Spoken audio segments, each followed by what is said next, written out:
Бул Бишкек шаарында 22 жаштагы жигит өз боюн таштап суицидке барган имарат. Каргашалуу окуя коомчулукта резонанс жаратып, айрыкча өзгөчө кырдаалдар министрлигине бир топ сын пикир алып келди. Тагыраагы жеринде турган куткаруучулар 5 саат бою натыйжалуу аракет көрүшкөн эмес. Бул окуяга күбө болгон маркумдун эжеси тарабынан да айтылууда.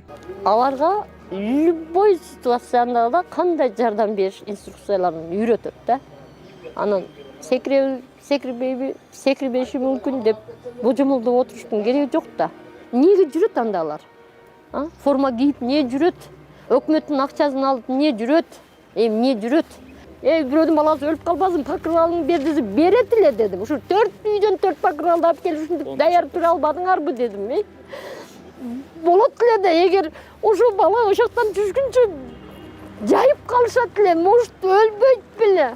Бир Кудайым билет, кече бар да бүгүн жок. Айрымдар 5 саат аралыгында куткаруучулар жаш жигитти суицидден сактап калууга толук мүмкүнчүлүгү бар болчу дешет. Бул жааттан алганда алардын кайдыгерлиги жана адис куткаруучулардын чындыгы кесипкөй эместиги баса белгиленүүдө. Мындан улам бул каргашалуу окуядан мамлекеттик органдар сабак алып, суицид абалындагы адамдарга жардам көрсөтүү чараларын ойлонушу керек. Тагыраагы мындай учурда кандай адистер даярдалышы керек экенине маани берүү зарыл. 4 сааттын ичинде чын-чынына келгенде, чынын айтканда бул өтө уят көрүнүш. 4 сааттын ичинде бир мамлекет экинчи мамлекетти басып алып атат. 4 сааттын ичинде бул жигитти жөн эле куткарып койсо болмок да. Айланасына тим эле батуттардан орнотуп,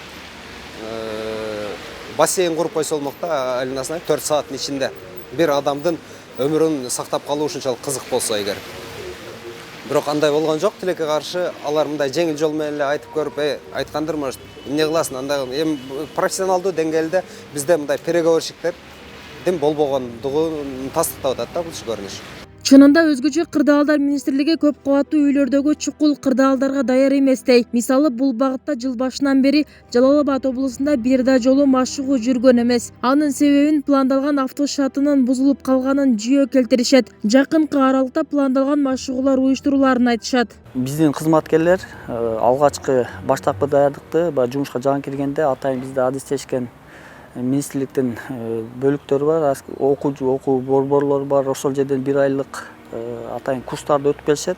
Ал жерде ошо бийиктиктен куткаруу, ушул сыяктуу иш-чараларды өткөрүүнү багы үйрөнүп келишет да. Бизде ошо пландалган атайын автоунаабыз бар эле, автошатыбыз ошол кичине бузуктугунан улам ошо жылдырылып келет да. Ошо оңдолду, жакынкы арада ошо өткөрүшөт. Мындан сырткары Жалал Абад облусунда бийиктиктен куткаруу боюнча атайын батуттар да жок. Болгондо эмес, аны алып берүү боюнча жыл башында министрликке кат жолдошкон. Учурда маселе каралып жатканы айтылат. Ага чейин мындагылар коопсуздукту кармап берүүчү чатырды өздөрү колго жасашкан. Ал 8 метрден секирген жаранды куткарып калууга жарап берет экен.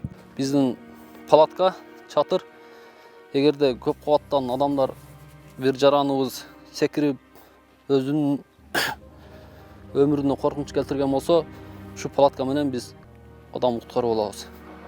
Канча этаждан түшкөн? Бул эми расчет боюнча 8 метрге расчет алынган да. Ошондо экинчи этаждан секирген болсо, биз ушу менен алып калсак болот.